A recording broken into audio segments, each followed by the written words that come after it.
ஜோதிடத்தின் பரிணாம வளர்ச்சி ஏஎல்பி ஜோதிடம். ஏஎல்பியில் படிங்க, உங்க வாழ்க்கை உங்க கையில. அதாவது கெய்னிங் செக்ஷுவல் கிராட்டிஃபிகேஷன்னா என்னன்னா, ஒரு ஆணும் பெண்ணும் ஒன்றிணையும் பொழுது மனதில் ஏற்படக்கூடிய அந்த அந்த நிகழ்வை முடித்த பிறகு, அந்த மன்மத உறவை முடித்த பிறகு உனக்கு கிடைக்கக்கூடிய அந்த பூரண மன திருப்தி, அது ஒரு ஆணுக்கு எல்லா பெண்ணுகிட்டையும் கிடைக்காது. ஏதோ ஒரு பெண்ணுகிட்ட தான் கிடைக்கும். ஒரு திருமணமான ஆணுக்கு மனைவியிடம் கிடைக்கவில்லை என்றால், இல்லது திருமணமான பெண்ணுக்கு ஆணிடம் கிடைக்கவில்லை என்றால், அவர்கள் வேறு ஒரு துணையை தேடுவார்கள். இது மனிதகுலம் தோன்ற காலத்திலிருந்து இருக்கக்கூடிய ஒன்று. இப்பொழுது ஒரு மனைவி தன் கணவனை மிக ஆழ்ந்த நேசிக்கிறாள் என்றால், அந்த கணவனின் அந்த முக பாவங்கள்ல அவன் முகம் மாறும். மாறிடும். அதே மாதிரி தான் வைசி வருஷா. கணவன் தன்னுடைய மனைவியை மிக அதிகமாக நேசிக்கிறான் என்றால் அவங்களுடைய ஃபீச்சர்ஸ் மாறும், இவங்களோட ஃபீச்சர் மாதிரி வரும். இது இயற்கையில் நடக்கக்கூடிய ஒரு பிசியலாஜிக்கல் ஆக்ட், ஒரு நிகழ்வு. 2000க்கு மேல பிறந்தவங்களுக்கு இந்த மன்மதம் என்பது ஒரு கணக்கே இல்லையா? It is just like having a cup of tea. இப்ப இருக்கவங்களுக்கு அனிமா வாயரிசமே இல்லாத போல தோணுது எனக்கு. ஆமா, அதுக்கு என்ன காரணம்? நிறைய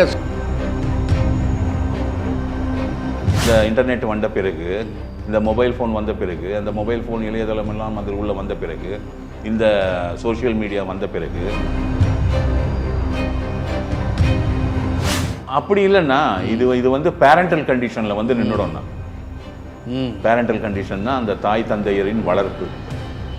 நீ என்னதான் பவுண்டரி போட்டு வளர்த்தாலும் இன்னைக்கு பட்டனை தட்டினா வந்துடுது. முதல் இரவில் கல்யாணம் பண்ண அன்னைக்கு ஒரு பாலில் ஒரு மருந்து போட்டு கொடுப்பாங்க. அது அவன் கணவன் கடைசி வரைக்கும் மனைவியை விட்டு விலக மாட்டான் அப்படின்னு. அது இன்னொன்று, இந்த வயதுக்கு வந்த பெண்ணுக்கும் வயதுக்கு வந்த ஆண்களுக்கும் 2 வருஷத்தில் திருமணம் முடிச்சதுனால முத எந்த பெண்ணை எந்த ஆணை பார்க்கிறார்களோ அவர்கள் கடைசி வரை மாற மாட்டார்கள் என்பது இது. அதனால தான் கோவலன் மாதவி அந்த பாலை கலந்து கொடுத்துட்டா, அதனால தான் கோவலன் 15 வருஷம் இருந்தா அப்படின்னு சொல்லிட்டு. நான் சின்ன பிள்ளையா இருக்கும்போது மாதவி மருந்துன்னு இந்த நாட்டு மருந்து கடையில் விற்பாங்க. தமிழ் மருத்துவத்தில் எடுத்தீங்கன்னா ஒரு சில பிரிவுகள்லாம் இருக்குங்க. அதில் இந்த வசிய முறைன்னு நிறைய இருக்கு. ஓகே, அதுக்குள்ள நம்ம டீப்பாலாம் போவோம்னா அது மக்களுக்கு தெரிய வேண்டிய அவசியம் இல்லை. வசிய முறைகள் இருக்கிறது, அதை பற்றி தான் நீங்கள் கூறுகிறீர்கள். ஆனால் அந்த வசிய முறை உண்மைதான், ஆனால் ஒரு காலகட்டத்திற்கு மட்டும்தான் இயங்கும். ஓ சரி, கொஞ்சம் வருஷம் தான் இருக்கிறான் மாதவியோட. இந்த தசாபுத்தியோட மாறும்போது போயிடும். ஆமா, 15 வருஷம் இருந்தா மாதவியோட. கரெக்டா வந்துட்டீங்க. அந்த கிரகம் மாறின உடனே அது போயிடும். மேபி 1 வருஷமோ 2 வருஷமோ 3 வருஷமோ 5 வருஷமோ சிக்குண்டு கிடைப்பாய், அந்த எண்ணத்திலேயே இருப்பாய். ஆனால் அந்த அந்த அந்த ஒரு மேகம் கலைந்து விடும். இருக்கு வசிய முறைகள், இன்றைக்கும் இருக்கு. அப்படியா? இன்றைக்கும் இருக்கு, என்றைக்கும் இருக்கும். ஓகேங்களா? ஆனால் அதை நீங்கள் அது ஒரு வெப்பன், ஒரு ஆயுதம் மாதிரி. அதை நீங்கள் என்றைக்கும் பயன்படுத்தக்கூடாது. அது மிகப்பெரிய தவறு. அந்த தவறை இழைத்த நீ மிகப்பெரிய பாவங்களுக்கு ஆளாவாய் அதை பண்ணினா. புரியுதுங்களா? அதுக்கப்புறம் பாருங்க மாதவியுடைய லைஃபையும் மணிமேகலுடைய லைஃபையும் பாத்தீங்கல்ல, அங்க வந்துடும். அப்புறம் அந்த ஒரு சின்ன மான்குட்டியை புலியோ சிங்கமோ அடிக்க மாட்டேங்குது, தொட்டு பார்த்துட்டு விட்டுருது. ஆனால் இவன் 5 வயசு பொண்ணு 10 வயசு பொண்ணெல்லாம் ஒரு 4-5 பேர் சேர்ந்து கற்பழிக்கிறாங்களே, அது எவ்வளோ ரொம்ப கதான் இட்டு வராதுங்க. இப்போ நான் உங்களுக்கு இந்த உளவியல் துறையில் சைக்காலஜியில் எல்லாமே எடுத்துன்னு வந்திருப்பாங்க. நீங்கள் கேட்குறது இது நம்மளதில் பெருந்திணை பொருந்தா காமம்ல எடுத்துன்னு வந்துடுவாங்க. இடிபஸ் காம்ப்ளெக்ஸ்ன்னு இருந்தது, gaining sexual gratification between mother and son. ஆமாம், அதாவது இடிபஸ் காம்ப்ளெக்ஸ்னு ஏன் பேர் வச்சாங்கன்னா, இடிபஸ்னு ஒரு கிரேக்க ராஜா இருந்தார். அவருக்கு நல்ல மிக ஒரு ஹேண்ட்ஸம் கிங், அவ்வளோ ஒரு அழகான ஒரு ஆண்மகன். அவருடைய மனைவி அந்த குயின் ராணி, அவளும் மிக அழகானவள். இவங்க 2 பேருக்கும் வாரிசு உருவாகிறது, குழந்தை பிறக்கிறது, ஆண் குழந்தை. அவ்வளோ அழகா இருக்கு அந்த குழந்தை. அரசாங்க ஜோதிடர் கணிக்கிறார். கிரேக்க நாட்டில் ஜோதிடம் உண்டு, தெரியும்ல? நம்ம தெரியும். கணிச்சிட்டு இந்த குழந்தை வளர்ந்தால் பெரியவனானால் இந்த நாடு அழிந்துவிடும், இந்த குழந்தை இந்த நாட்டுக்கு கிடையாது, இதை நீ கொன்று விட வேண்டும்னு கொடுத்துட்றாரு கட்டளை. அரசாங்க ஜோதியிட சொல்லிட்டா அதுக்கப்புறம் அப்பீலே கிடையாது. இப்படி அழுகுறாங்க அப்பாவும் அம்மாவும், அதான் ராஜாவும் ராணியும். வேற வழி இல்லை. 4 சோல்ஜரை கூப்பிட்றான், இந்த குழந்தைய கொடுக்குறான் ஒரு பெட்டியில் வச்சு. நம்ம எல்லை தாண்டி போனால் ஒரு காடு இருக்குல்ல, அங்கே போயிட்டு இந்த குழந்தைய கொண்டு நீங்கள் பொச்சிட்டு வந்துடுங்க அப்படின்னு அதுக்கு ஒரு கத்தியும் கொடுக்குறான். ராஜா கட்டளை எடுத்துக்கிறாங்க. 4 பேர் 4 குதிரையில் ஏறி அந்த பெட்டி எடுத்துன்னு போகிறாங்க. போய் அந்த காடை ரீச் பண்ணிடுறாங்க. ரீச் பண்ணி இறங்கிட்டாங்க. திறந்தா அந்த குழந்தை அப்படியே சிரிக்குது. 4 பேரும் ஒருத்தர் அங்கே போடுறீங்க. ஆமாம், 4 பேரும் ஒருத்தர் பார்க்குறாங்க முகத்தை. பார்த்துட்டு ஒருத்தர் என்ன பண்ணுறான், அதில் அங்கே பால்லாம் பால் கொடுக்குறான் அந்த குழந்தைக்கு. கொடுத்துட்டே அவன் சொல்கிறான், நான் கொல்ல மாட்டேன். 3 பேர்கிட்ட சொல்லிட்டான். 2வது ஆள் சொல்லிட்டான், நான் பண்ண மாட்டேன். 3வது ஆள் பார்த்தான், என்னால் முடியாது. 4வது ஆள் சொன்னான், என்ன ஒன்றா குத்திக்கின்னு நான் சாவுறேன், இந்த குழந்தைய நான் கொல்ல மாட்டேன். 4 பேரும் அதை கொல்றதுக்கு தயாராக இல்லை. ஏன்னா அப்படி இருக்குது அந்த குழந்தை. அப்போ அங்கே தூரத்தில் ஒரு ஷெப்பர்டு ஒருத்தனை பார்க்குறாங்க, ஆடு மாடு மேய்க்கிறவன். ஒருத்தன் கொஞ்சம் எருன்ட்டு ஓடி போய் அவனை கூட்டின்னு வரான். கேட்குறாங்க, நீ யாருன்னு. இது கிரேக்க நாட்டு எல்லைக்கு வெளியில் இருக்கு. ஆமாம் ஆமாம். நான் இங்கே தான் இருக்கேன். அவனுக்கு ஒரு 40-42 வயசு இருக்கும்.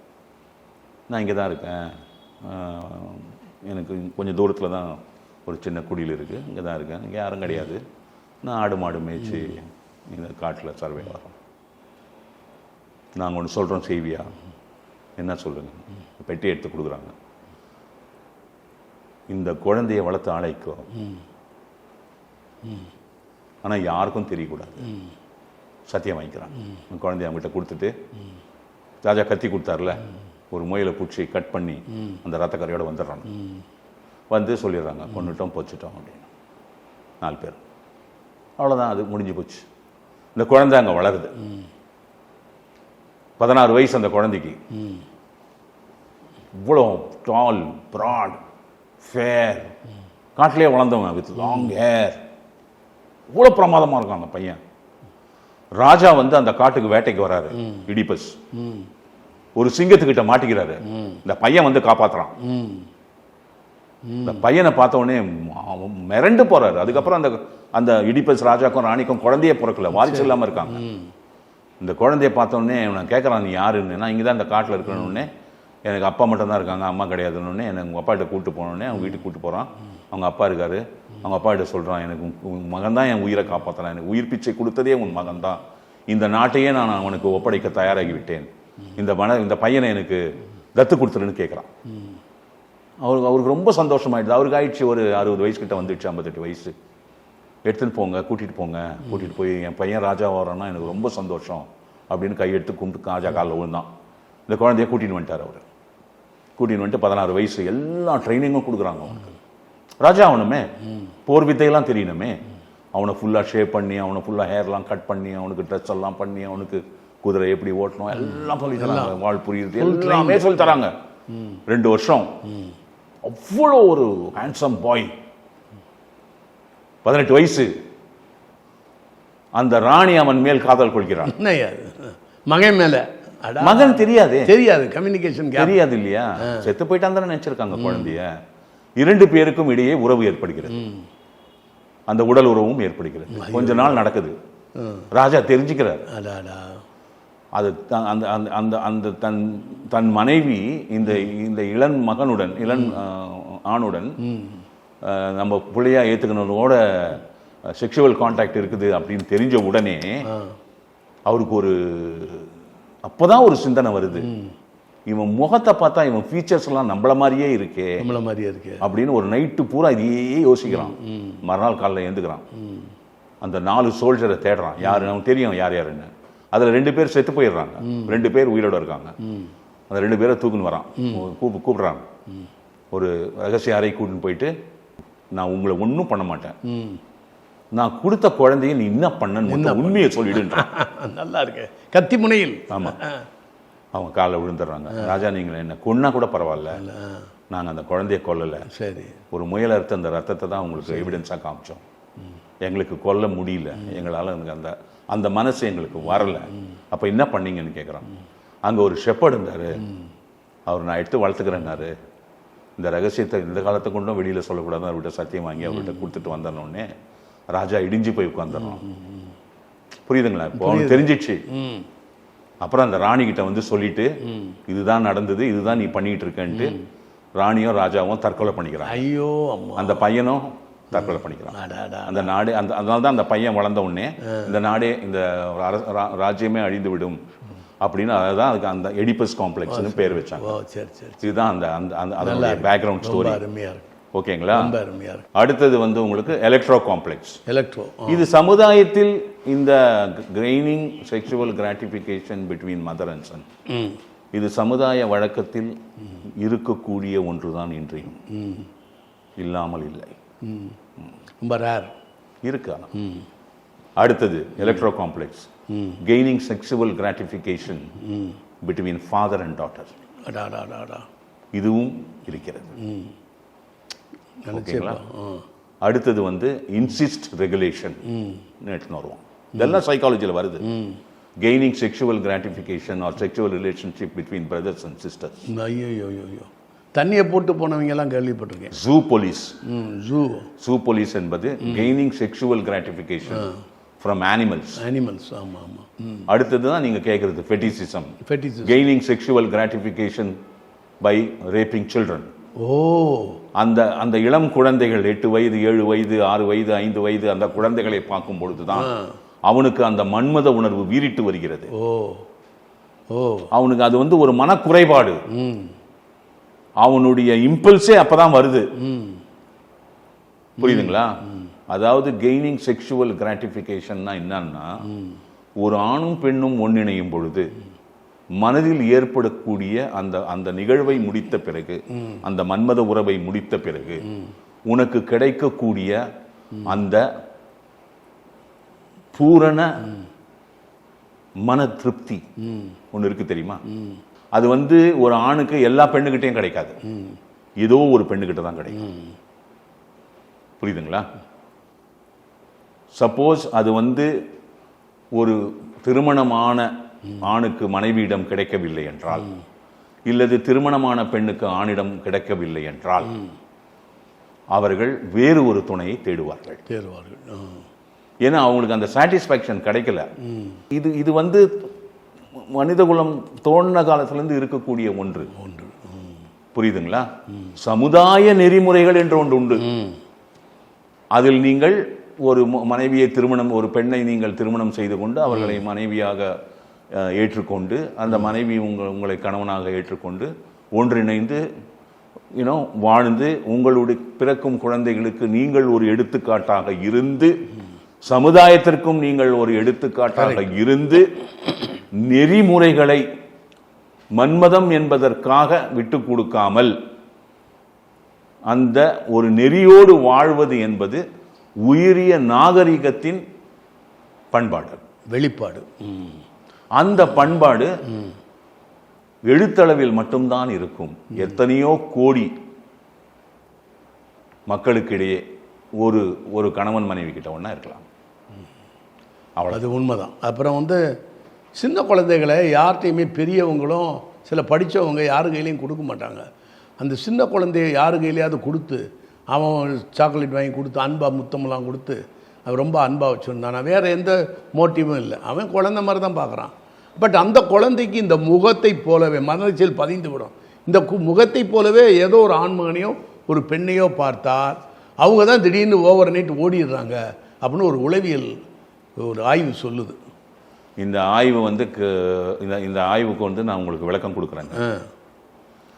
இப்போது உங்களுக்கு ஒரு உதாரணம் ஒன்று எக்ஸ்பிளைன் பண்ணுறேன். உங்களுக்கு ஒரு இந்திய நாட்டில் பிறந்தவர், ஒரு இந்து கலாச்சாரத்தில் இருப்பவர், ஒரு 30-32 வயசாகுது, திருமணம் ஆகிவிட்டது, ஒரு 4-5 ஆண்டு காலங்கள் ஆகிவிட்டது, குழந்தை இருக்கிறது. உங்களுக்கு திடீரென அந்த ஒரு ஆன்மீகத்தில் ஒரு நாட்டம் வருகிறது. ஏதோ ஒரு சில சொற்பொழிவுகள் எல்லாம் கேட்குறீங்க யார்தையும். அவர் ஒரு பெரிய சாமியார், அவர் இதாவது அதில் ஈடுபாடு ஏற்படுகிறது. நீங்கள் அவரை குருவாக ஏற்றுக்கொள்கிறீர்கள். ஒரு காலகட்டத்தில் அவருடைய ஆசிரமத்திலே போய் சேர்ந்துடுறீங்க. ஓகேங்களா? கொஞ்ச நாள்ல என்ன ஆகும் தெரியுமா? உங்க முகம் அவர் முகம் மாதிரியே மாறினே வந்துடும். ஆமாம், அது உண்மைதான், பார்த்துருக்கேன். ஹஸ்பண்ட் அண்ட் ஒய்ஃபுக்குள்ளேயே அந்த மாதிரி வருது. அதே தான் இங்க. அதாவது இதுதான் வந்து ப்ரூஸ் லிப்டன் ஒரு எக்ஸ்பெரிமெண்ட் பண்றாரு. என்னன்னா, இது இன்னொரு வீடியோவில் கூட சொல்லியிருக்கேன் நான். ஒரு இந்த ஒரு ஒரு ஒரு கணவனும் மனைவியும், 2 கணவன் மனைவி, ஒருத்தவங்க வந்து பிளாக்ஸ், ஒருத்தவங்க ஒயிட் ஸ்கின். 2 பேருக்கும் ஒரே நாள் குழந்தை பிறகுது. இந்த குழந்தைய அந்த குழந்தைய மாற்றி கொடுத்துட்றாரு.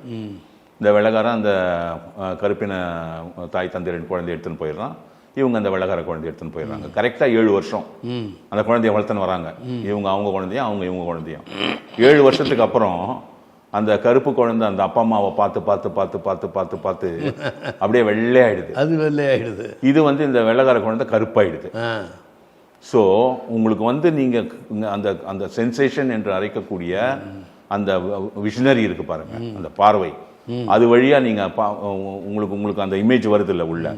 ஆமா, அது பார்க்க பார்க்க பார்க்க பார்க்க உங்களுக்கு மாற்றம் ஏற்படும். இது நிரூபிக்கப்பட்ட ஒன்றா? ஆமா. இப்பொழுது ஒரு மனைவி தன் கணவனை மிக ஆழ்ந்த நேசிக்கிறாள் என்றால் அந்த கணவனின் அந்த முக பாவங்கள்ல அவ முகம் மாறும். அது மாறிடும். அதே மாதிரி தான் வைசி வருஷா. கணவன் தன்னுடைய மனைவியை மிக அதிகமாக நேசிக்கிறான் என்றால் அவங்களுடைய ஃபீச்சர்ஸ் மாறும். இவங்களோட ஃபீச்சர் மாதிரி வரும். இது வந்து இயற்கையில் நடக்கக்கூடிய ஒரு பிசியலாஜிக்கல் ஆக்ட், ஒரு நிகழ்வு. இது வந்து கம்ப்ளீட்டா, இது வந்து ஹியூமன் பிசியாலஜி. இது வந்து எக்ஸ்பிளைனே பண்ண முடியாது. இதனால உள்ள என்ன நடக்குது, எப்படி மாறுது, இதெல்லாம் நீ சொல்லவே முடியாது. சொல்ல முடியல. அது மாதிரி நீங்கள் சொன்ன அந்த ஒரு குழந்தைய ஒருத்தவங்க வந்து சாக்லேட்லாம் வாங்கி கொடுத்து ரொம்ப அன்பா வச்சு நடத்துறாங்க, அது மாதிரிலாம் வரும்பொழுது அது உள்ள வந்து ஒரு சப்கான்ஷியஸ் மைண்ட்ல எம்பெட் ஆகுது. அது அந்த ரெக்கார்டிங் அங்க இருக்கு. புரியுதுங்களா? அது ஒரு காலகட்டத்தில் வெளிப்படும் போது நீங்கள் சொல்வது நடக்கும். ஆமா, நடக்கும். இப்போ 10 பொருத்தங்கள்ங்கிறாங்களே,